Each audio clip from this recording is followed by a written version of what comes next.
శకునాలు కావు. రైట్.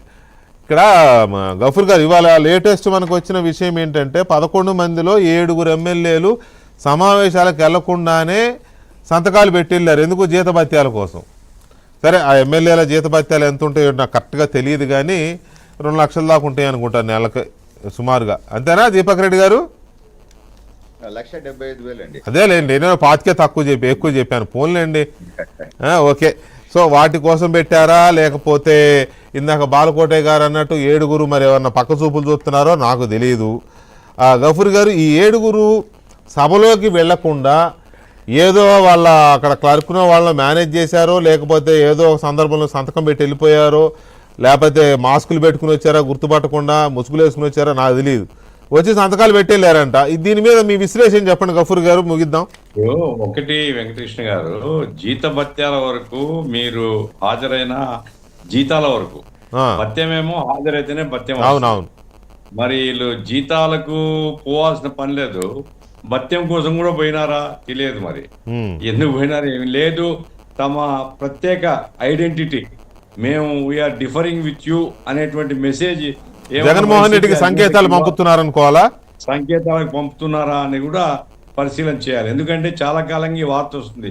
6 మంది అంటూ ఉండేవాళ్ళు, 6 మంది వాళ్ళు ఓపెన్ గానే లేదండి మనం సమావేశాలకు పోతే మంచిదని చెప్పినారని, దాని మీద వాళ్ళ నోరు మూయించినారని, ఇట్లా ఆ పెద్దిరి రామచంద్ర తీసుకుని పోయి చెప్పినారని ఇట్లా విన్నాం మేము.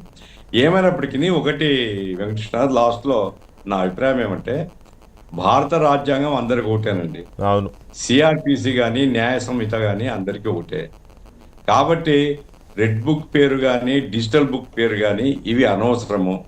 ఈ పేర్లతో పరస్పరం ప్రజల్ని రెచ్చగొట్టడానికి, కార్యకర్తల్ని రెచ్చగొట్టడానికి ఎవరు వాడుకున్న తప్పు చేసిన వాళ్ళను శిక్షించాలా, కఠినంగా శిక్షించాలా, అందులో ఏం సందేహం లేదు.